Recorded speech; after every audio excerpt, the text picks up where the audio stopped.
Actes des apôtres. Le discours d'Étienne.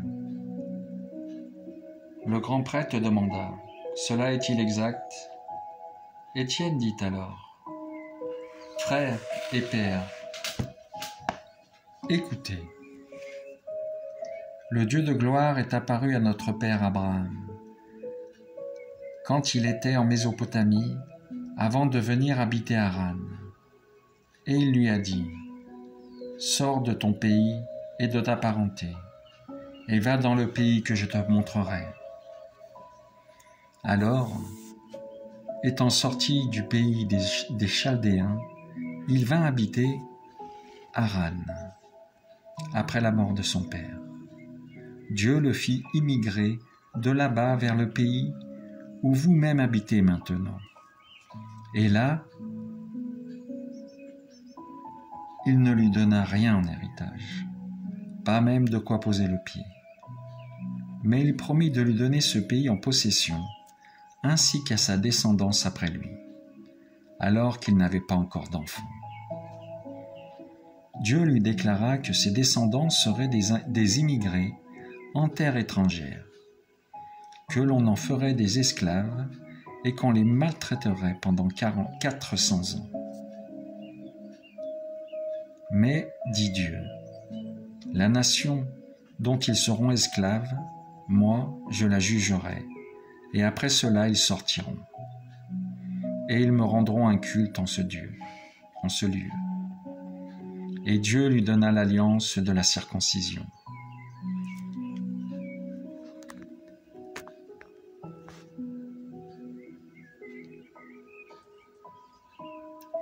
Ainsi, Abraham engendra Isaac et le circoncit le 8e jour. Isaac fit de même pour Jacob, et Jacob pour les 12 patriarches. Les patriarches, jaloux de Joseph, le vendirent pour être conduit en Égypte. Mais Dieu était avec lui, et il le tira de toutes ses épreuves.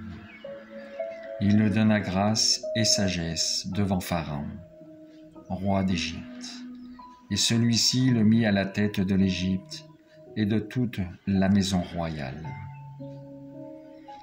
Puis une famine arriva sur toute l'Égypte et Canaan, ainsi qu'une grande détresse, et nos pères ne trouvaient plus de nourriture. Quand Jacob apprit qu'il y avait du blé en Égypte, il y envoya nos pères une première fois. À la deuxième fois, il se fit reconnaître par ses frères, et ainsi, son origine fut dévoilée à Pharaon. Joseph envoya chercher son père Jacob et toute sa parenté, à savoir 75 personnes. Jacob, alors, descendit en Égypte. Il y mourut, ainsi que nos pères. Ils furent transportés à Sichem et déposés dans le tombeau qu'Abraham avait acheté à prix d'argent au fils de Hémor à Sichem.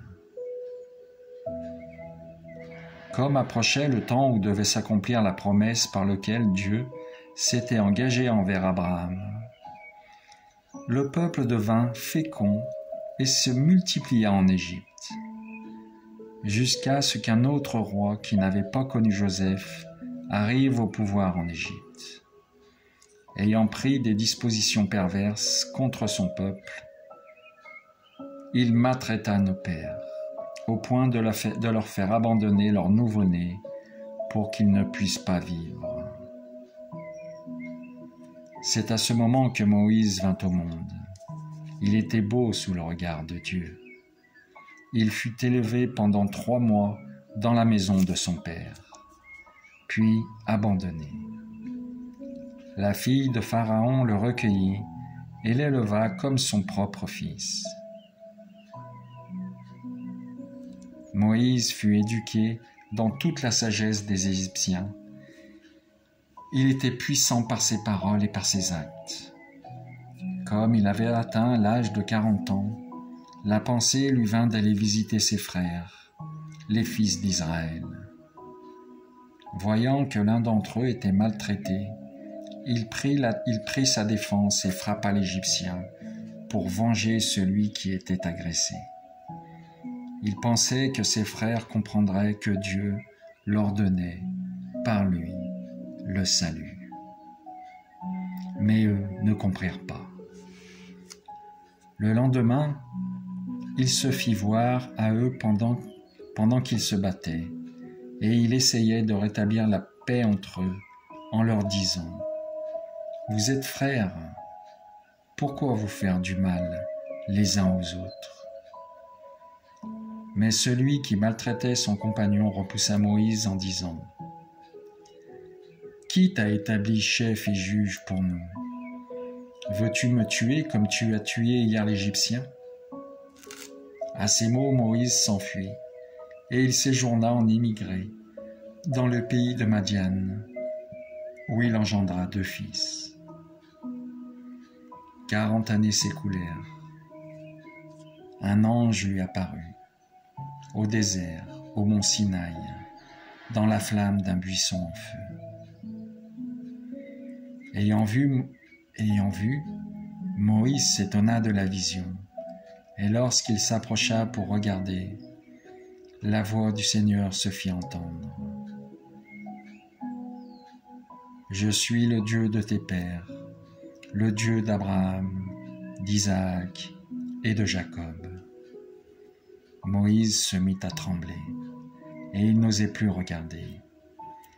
Le Seigneur lui dit : « Retire les sandales de tes pieds, car le lieu où tu te tiens est une terre sainte.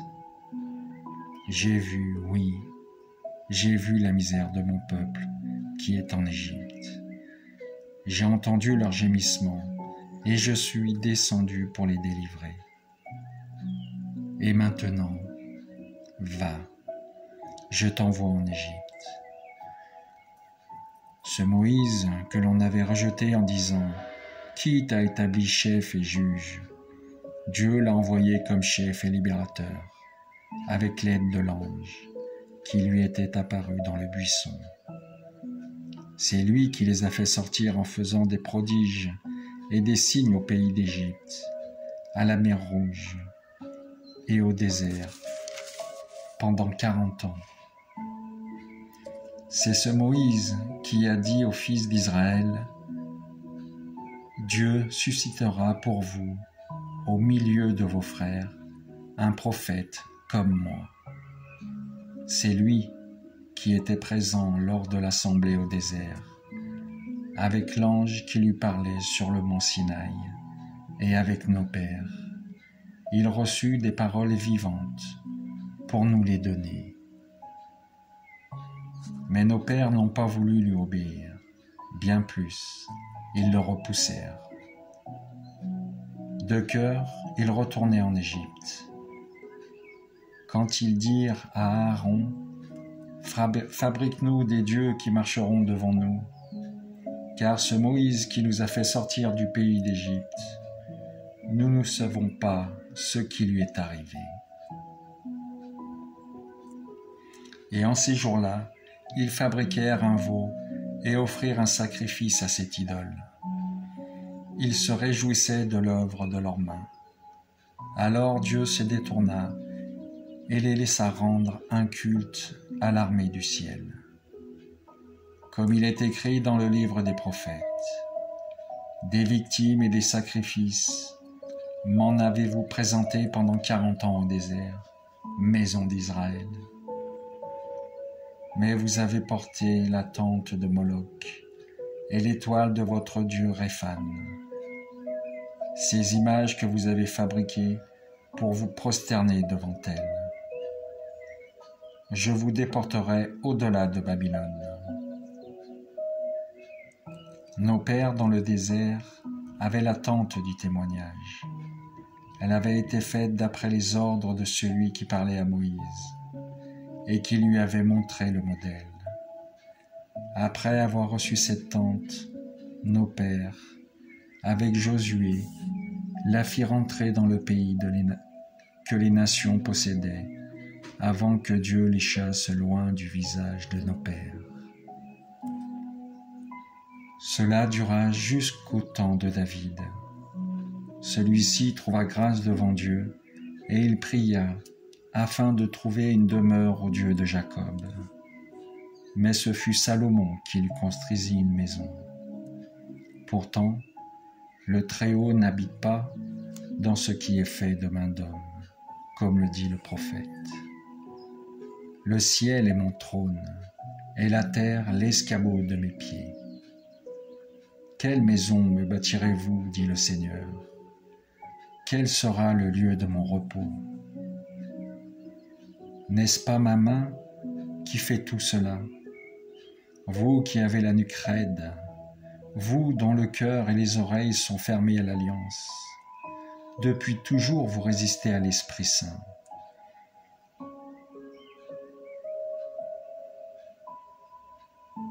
Vous êtes bien comme vos pères.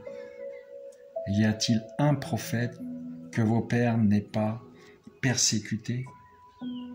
Ils ont même tué ceux qui annonçaient d'avance la venue du juste.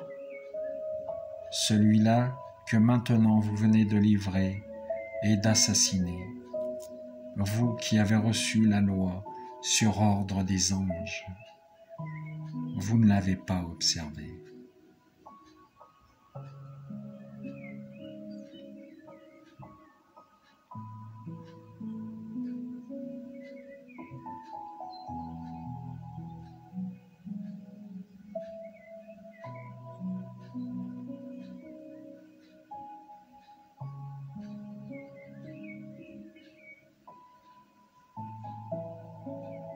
Merci Seigneur.